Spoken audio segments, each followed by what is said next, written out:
Hello everyone. Hello boys and girls. Thanks very much for joining me in the quarantine zone once again. Thanks also to everyone who tuned in to the Radio 3 broadcast on Saturday. It was nice to get some nice comments. In case you didn't know, the J to Z program broadcast an entire show called Antlaw in Concert, which was really nice of them. And it was all music from my new album, The Sleep Awakes, but it was live versions that were recorded at the Pizza Express, Dean Street, just before lockdown. So we're kind of taking a few more chances and things. I will post a link to that concert so you can check it out if you want to. And I'd like to end this episode of the Quarantine Zone with a video of Swan Song, which is actually the last track on the album, and it was the last song that they broadcast on the radio. And when I heard it on the radio, I remembered that I sometimes would take a guitar solo at the end. But on the album, I decided to cut Ivoneem loose at that point. So yeah, obviously we've got to finish with a guitar solo, right? But anyway, oh yes, one more thing. The sheet music for my album is now completely done. I've been working really hard for a couple of weeks with a professional copyist, Phil Knights. Thank you, Phil, although I know you'll be hard at work doing some copying rather than tuning into live streams and things. But anyway, these look really great. So if anyone's interested in knowing what's going on with the music, these will hopefully help you out. Okay. You may know that I did not study music formally. I did the classical grades on piano, but I did do one semester at Berklee College of Music in Boston. I went there to study with Dave Fusinski, an amazing guitar player, very innovative guitar player. And it was there that I became familiar with Gene Lake and his amazing drumming. Now, Gene plays, has played in a number of groups with Fusinski. The Screaming Headless Torsos is one, possibly the best band name ever. Also Keef, loads of Black Cherry Acid Lab, loads of that type of thing. So that's where I first kind of heard Gene's playing. And then in 2006, he came on tour with Ravi Coltrane and Reggie Washington. And I'd like to play a little clip of that in a second. But yeah, Gene is also well known because he played with Michel Ndegeocello. He played with Maxwell. He's also on the Brown Sugar album by D'Angelo. So yeah, I was just found that out earlier. I didn't know that before. Anyway, so in 2006, Gene, Ravi, and Reggie came to Edinburgh, and we watched them play at the Jazz Bar, Chamber Street. And I found a video from that tour that I'd like to play you. And right after, I'm just going to play you a very quick clip of something that I came up with.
Okay, so you can hear very subtle influence there, or direct copy. Anyway, Gene doesn't mind very graciously. He's sanctioned it, so it's all cool. But that piece, Triviophobia, is the one that we're going to play for you very shortly. We're joined by Ferg Ireland on the bass. So, okay, let's do it. Let's check out the video, and then we're going to have a little chat with Gene, and we're going to get his Netflix recommendations. So be sure you stay around to hear them. Okay, let's do it. Triviophobia.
been posting a lot on Instagram. I don't know if you check my Instagram. I have indeed. Yeah, yeah. Little CD promotion there for my latest record. Hold on one second. That's about it. I did the video and everything. I sent the audio. That all worked out, I think. Yeah, yeah, yeah. It's great. I mean, like right now, are you driving somewhere or are you just in your car because it's quiet? I'm in the car and it's quiet. And then two, we had a crazy storm here yesterday, and my electricity's off in the house. So. Oh my gosh. Yeah, hopefully they'll have it on today. So that's the situation. Are you sure you don't want to save your phone charge for something more important? Nah, my phone charge is pretty. My phone is pretty much charged, and it charges really fast here in the car. So cool, cool. Have you been doing many other things like that at the moment? Yeah, I did one with Reggie Washington.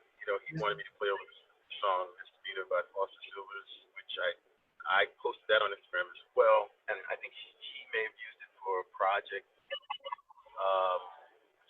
It's not coming to mind right now, but yeah. So that's one thing I've done. I've done several interviews like this with people. Yeah. Because people are in their houses. Everyone's doing a lot of Zoom, a lot of online. People are working on a lot of online content, so there is a lot of this going on. Mm-hmm.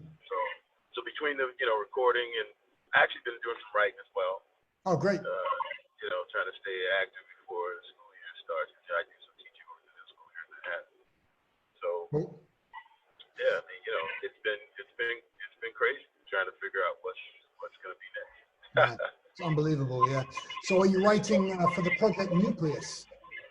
Yes. Yeah, that's my project. Yeah. I had myself playing drums. I had Brad Jones on this on the CD called Kingdom Within. I had Brad Jones on bass, David Gilmour on guitar, Federico Gonzalez Pina on keyboards and piano, and Alex Hahn on sax, and I had my father Oliver Lake play on the last track on the CD. Oh, great. So, but live, I've been haven't been able to get Brad. He's very busy, but I've been using Sima Efron on bass and myself, and obviously, and then as of late, I had Mino Salino playing percussion with us. Still David Gilmour on guitar, and Federico Pina on keyboard. And I added that. To actually have a recording of it, but I don't have a video. It's probably close to the recording. So yeah, I'm planning on doing more of that. I've been writing for that. I'm retweaking the music. I'm trying to go more of a groovier tone, probably some of the jazzy thing, but Yeah. So that's what's happening. I first heard you. I think it was in Edinburgh, and it was with Reggie Washington and Ravi Coltrane. I think. Oh wow. Have you? Yeah. Was that you? That was me. I have a recording of that gig. I remember that club. Yeah. Dude. How? Please, can I get a copy of that recording? That was like 18 years ago or something. You may be right. That was like 2006. Yeah. 14. Right. Yeah. Oh man, yeah. So that was kind of my introduction to your playing, and then a couple of us were trying to play the Tower of Mad Fat around then. Oh, wow. That's challenging. Trying to, yeah. So when I got the recording back of your playing, I immediately realized I was going to re-record the guitar, because what I sent you is like a really soft, kind of warm, cool jazz guitar sound, and what you were playing is like driving.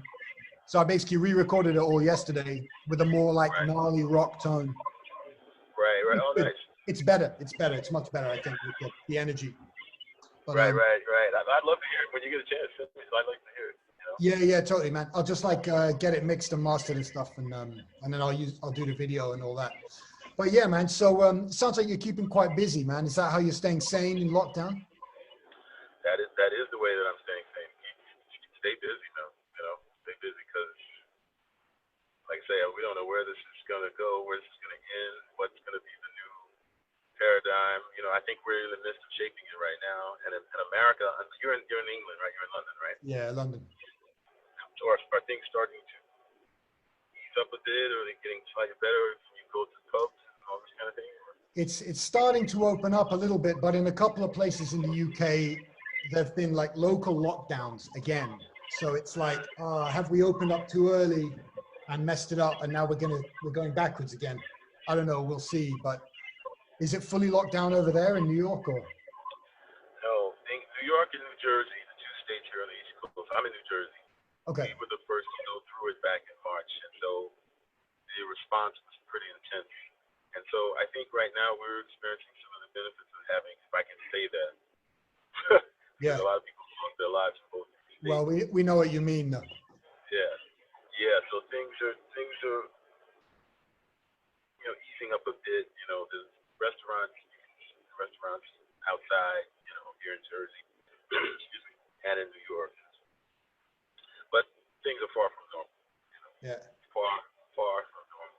So, and actually, I will go on a limb to say it might not be a limb, but we're in a new normal. But yeah, things have at least loosened up a bit.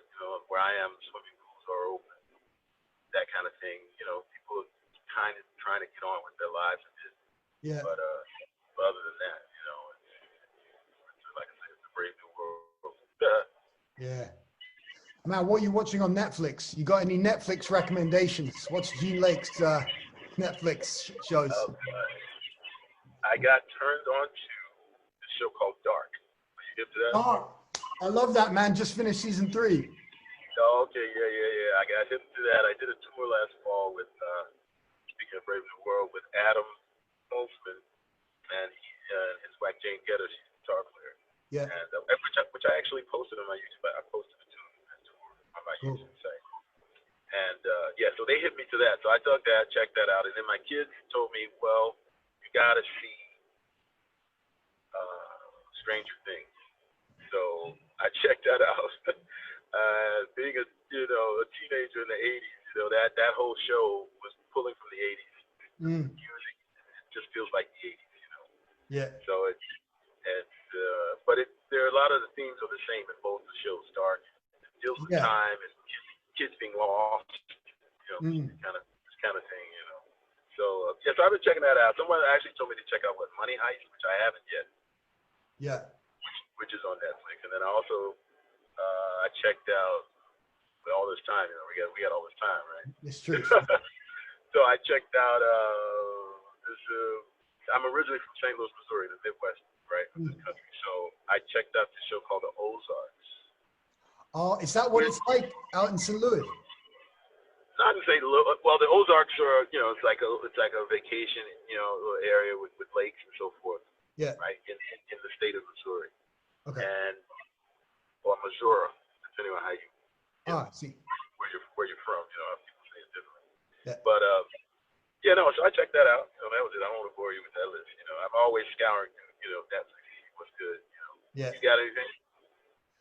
I mean, I did enjoy Dark, and obviously Stranger Things was good. What are we watching now? To be honest, now we're watching a lot of like really light stuff. So we're watching, I mean, I'm kind of embarrassed to say it in public, but we're watching this like Japanese dating show called Terrace House. Because I got to find stuff. Terrace House. Oh, Terrace House. Okay, I got to check it out. Yeah. I mean, I don't know. Like the thing is, with my wife, we need something a bit more chilled out, like light, I hear you.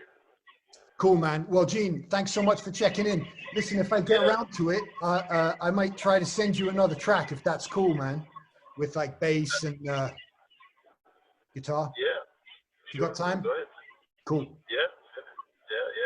You give me an idea, though. I think I might try to maybe record about 20 minutes, or maybe about 3 minutes of Down Mad Fat, put my own spin on it. Yeah, man. Yeah, you should. I'd love to hear that. Yeah. All right, man. Well, thank you so much for making the time, and thanks for playing. You got it, and all right, bro. Good day. Bye. Bye-bye.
Thanks very much, everyone. That was Swan Song from The Sleep Awakes, the new album. And it was preceded by Triviophobia from the 2013 album Zero Sum World. So yeah, that's it for this week. Thanks so much for hanging out. Next week, it's the amazing Robert Mitchell. So please do tune in and yeah, help me spread the word.